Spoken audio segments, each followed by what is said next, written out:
পাপৰি ক'ব লাগিব যে বানৰ পিছতে আচলতে জাপানীজ এনকেফেলাইটিছে সংহাৰী ৰূপ ধাৰণ কৰিছে সমগ্ৰ ৰাজ্যখনতে আৰু গোলাঘাটতো বিভিন্ন অঞ্চলত ইতিমধ্যে চিকিৎসকে তাৰ ব্যৱস্থা গ্ৰহণ কৰিছে।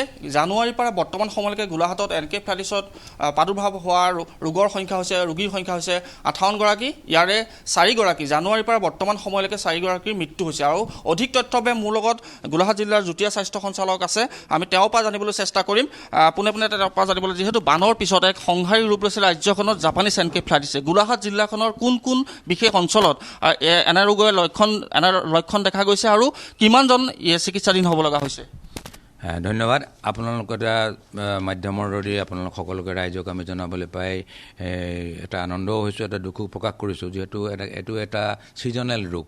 এই গৰমৰ দিনবিলাকত পানী হয়, পানী জমা হয়, য'ত মহে কণী পাৰে আৰু মহৰ বীজাণুবিলাক বিশেষকৈ মহে ইজনৰ পৰা সিজনৰ শৰীৰলৈ আক্ৰান্ত কৰে। গতিকে সেই অনুপাতে আমাৰ গোলাঘাট জিলাতো কিছু সংখ্যক ৰোগী দেখা পোৱা গৈছে। গোলাঘাট জিলাত এতিয়ালৈকে 55জন, 58জন নহয়, 55জন ৰোগী ধৰা পৰিছে একিউট এনকেফেলাইটিক চিনড্ৰম, অৰ্থাৎ জাপানীজ এনকেফেলাইটিছ সদৃশ ৰোগত। তাৰে ভিতৰত 9জন জাপানীজ এনকেফেলাইটিছত ৰোগত আক্ৰান্ত হোৱা বুলি আমি কনফাৰ্ম হ'ব পাৰিছোঁ লেবৰেটৰীৰ যোগেদি। এতিয়া প্ৰথম কথা হ'ল। দ্বিতীয় কথা হ'লগৈ, তাৰে ভিতৰত আমাৰ প্ৰায় 9জনৰ ভিতৰত আমাৰ 5জনেই ৰোগৰ পৰা মুক্ত হৈ চিকিৎসাধীন হৈ পেলাই ৰোগৰ পৰা মুক্ত হৈ ঘৰলৈ ঘূৰি যাব পাৰিছে। আৰু যি 2-এজন হস্পিটেলত ভৰ্তি আছে তেওঁলোকো আৰোগ্যৰ ফালে আগবাঢ়িছে। এইটো দুখৰ কথা যে আমি এই আক্ৰান্ত হোৱা ৰোগীৰ আমি 4জনক মৃত্যুৰ মুখৰ পৰা তেওঁলোকক ৰক্ষা কৰিব নোৱাৰিলোঁ। তাৰো এটা কাৰণ আছে যে যিসকল ৰোগীৰ মৃত্যু হ'ল তেওঁলোকো অকল জাপানীজ এনকেফেলাইটিছ নহয়, তেওঁলোকৰ শৰীৰত অন্যান্য বিভিন্ন ৰোগেও ভৰ্তি হৈ, যেনে ধৰি লওক কোনোবা এজনৰ শৰীৰত দুৰ্বল আছিল, কোনোবা এজন ডায়েবেটিছ আছিল, কোনোবা এজনৰ প্ৰেছাৰ আছিল, এনেকৈ ষ্ট্ৰ'ক হৈছিল বা অন্যান্য বিভিন্ন ৰোগ, হাৰ্টৰ ডিজিজ, লিভাৰৰ ডিজিজ লগত থাকি পেলাই তাৰ লগতে তেওঁলোকৰ জাপানীজ এনকেফেলাইটিছৰ বেমাৰটো ধৰা পৰিছিল। এইটোৰ প্ৰধান কাৰণ হ'ল তেওঁলোক অন্যান্য ৰোগত আক্ৰান্ত হোৱাৰ কাৰণে তেওঁলোকৰ শৰীৰৰ প্ৰতিৰোধ ক্ষমতাটো কমি গ'ল। তাৰ ফলত জাপানীজ এনকেফেলাইটিছৰ ৰোগটোৱে তেওঁলোকৰ শৰীৰত বিশেষভাৱে প্ৰভাৱ পেলালে আৰু যাৰ ফলত তেওঁলোকে জীৱন ৰক্ষা কৰিব নোৱাৰিলোঁ আৰু মৃত্যুৰ মুখত পৰিলে। গতিকে পেনিক হ'বলগীয়া কোনো চিটুৱেশ্যন নাই। আমাৰ ৰাইজলৈ এটা অনুৰোধ, যিখিনি আমি বিভিন্ন প্ৰচাৰ মাধ্যম যেনে মাইকিঙৰ জৰিয়তে বা এৱাৰনেছ প্ৰগ্ৰেমৰ জৰিয়তে বা আমাৰ কৰ্মচাৰীসকলে ঘৰে ঘৰে তেখেতসকলক পৰামৰ্শ দিছে, যেনে আঁঠুৱা ব্যৱহাৰ কৰিব, শুবৰ সময়ত আঁঠুৱা ব্যৱহাৰ কৰিব, দিনতো আঁঠুৱা ব্যৱহাৰ কৰিব, গধূলি ধোঁৱা দিব।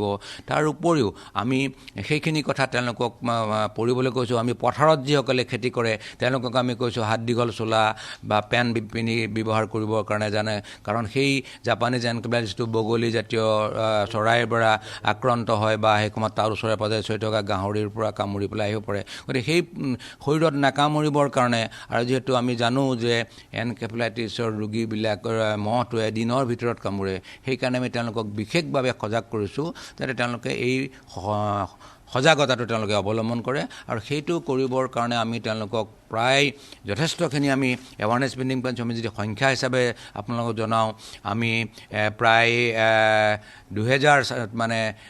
400টামান এৱাৰনেছ মিটিং পাতিছোঁ। তাৰ উপৰিও আমি 35টা জেগাত আপোনাৰ মাইকিঙৰ ব্যৱস্থা কৰিছোঁ। Special awareness plus health camp পাতিছোঁ 58টা। আৰু গোলাঘাট জিলাখনৰ কেইবাঠাইতো যিহেতু বংকুৱালৈ কয় বা দেৰগাঁৱৰ বিভিন্ন অঞ্চলত বানপীড়িত অঞ্চল, সেই অঞ্চলসমূহত কিবা ব্যৱস্থা গ্ৰহণ কৰিছে? অতি সুন্দৰ প্ৰশ্ন হৈছে। আমি তাতো তেওঁলোকে বিশেষ ব্যৱস্থা লৈছোঁ। আমি তাৰ কাৰণে প্ৰশাসনৰ লগত যোগাযোগ কৰিছোঁ, তেখেতসকলে আমাক সহায় কৰিছে। আৰু তাৰ কাৰণে প্ৰথম আমি পদক্ষেপ হিচাপে তেওঁলোকৰ জেগাত সজাগতাৰ কাৰণে এৱাৰনেছ মিটিং পাতিছোঁ আৰু মাইকিঙৰ ব্যৱস্থা কৰিছোঁ। প্ৰায় প্ৰতিদিনাখনে মাইকিং কৰিছোঁ। আৰু দ্বিতীয় ষ্টেপ হিচাপে আমি তেওঁলোকৰ এৰিয়াত তেওঁলোকে যিসকল আঁঠুৱা ব্যৱহাৰ কৰিছে তেওঁলোকক আঁঠুৱা আমি ঔষধীকৰণ কৰিছোঁ। তাৰ উপৰিও আমাৰ প্ৰশাসনৰ ফালৰ পৰা তেওঁলোকক যিসকলৰ আঁঠুৱা নাই তেওঁলোকক আঁঠুৱা দিছোঁ, আৰু যাতে তেওঁলোকে আঁঠুৱা তৰি এই নিজে ৰোগত আক্ৰান্ত নহ'বৰ কাৰণে ব্যৱস্থা ল'ব পাৰে। গোলাঘাট জিলাখনৰ কোন কোন অঞ্চলৰ পৰা বেছি প্ৰাদুৰ্ভাৱ হৈছে? আচ্ছা, গোলাঘাট অঞ্চলৰ পৰা আমি দেখা পাওঁ যে চাৰিঙীয়া ব্লক PHNত আমাৰ যিটো দুচুটিমুখ আৰু বংকল এনেকুৱা এৰিয়া বা আমাৰ এই তেনেকুৱা এৰিয়াবিলাকতে আমাৰ বেছি দেখা পোৱা হৈছে। আৰু এইটো ঠিক যে বাকীবিলাক যেনে কমাৰবন্ধা আলি, বোকাখাট, সৰু পথাৰ এই গোটেইবিলাক অঞ্চলতে একেবাৰে নোহোৱা নহয়, প্ৰত্যেকবিলাক অঞ্চলতে কিছু পৰিমাণে মানে ৰোগত আক্ৰান্ত হৈছে। বোকাখাট অঞ্চলটো যথেষ্ট হৈছে, কিন্তু সৌভাগ্যৰ কথা তাত এতিয়ালৈকে মৃত্যু হোৱা নাই। বানৰ পিছত কেৱল এনকেফেলাইটিছ নহয়, ডেংগু আছে বা অন্যান্য কিছুমান বেমাৰো ইয়াৰ পৰা ধৰা পৰে। গোলাঘাট জিলাখনত তেনেকৈ কিছু খবৰ আছে নেকি? আচ্ছা, তেনেকুৱা আমাৰ এতিয়া অন্যান্য চিৰিয়াছ তেনেকুৱা একো ৰোগ আক্ৰান্ত হোৱা নাই। এতিয়া সাধাৰণতে বানৰ পিছত দেখা কেইটামান কমন ৰোগ হ'ল। এটা হ'ল ছালৰ বেমাৰ, ভৰিত পানীয়ে থাকি পেলাই পানীটো কাৰণে ছালৰ বেমাৰ, সেই সংক্ৰান্তত আমাৰ কিছু ৰোগী ওলাইছে। আৰু দ্বিতীয় হ'লগৈ এটা ভাইৰেল ফিভাৰ হয় ঠাণ্ডাৰ কাৰণে, কি কয় মানে বৰষুণত তিতাৰ কাৰণে ভাইৰেল ফিভাৰটো। এই দুটাহে আমাৰ কিছু পৰিমাণ দেখা পোৱা গৈছে। সম্পূৰ্ণ সাজু উঠিবলৈ আমি সম্পূৰ্ণ সাজু। আমি কোনো কাৰণে যাতে অনাগত দিনত যাতে কোনো ৰোগী মৃত্যুবৰণ কৰিবলৈ, তাৰ কাৰণে আমি সকলো আমাৰ স্বাস্থ্যকৰ্মী গাঁৱে গাঁৱে ঘৰে ঘৰে ঘূৰি ফুৰিছে, য'ত যেনেকৈ প্ৰয়োজন হয় ব্লাড তেজ পৰীক্ষা কৰিবৰ ব্যৱস্থা কৰিছে, গ্ৰুপ পাতি সজাগতা সভা কৰিছে, বাগানৰ মাজত সোমাই য'ত পাত ছিঙে তেওঁৰ মাজতো গৈ কৰিছে, য'তে মানুহ গোট খায় ত'তেই মানে তেওঁলোকে সজাগতা সভাৰ আহ্বান কৰিছে আৰু তেওঁলোকক সজাগ কৰিছে, বুজাইছে যাতে তেওঁলোকে নিজে সাৱধান হয়।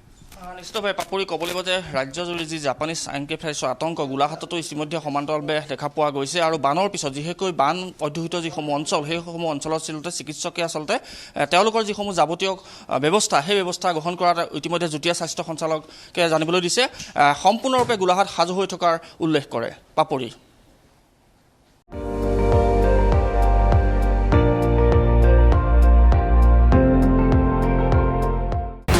আপুনি চাই আছে ND24, সৰ্বশ্ৰেষ্ঠ নহয় সৰ্বোত্তমৰ দৌৰত।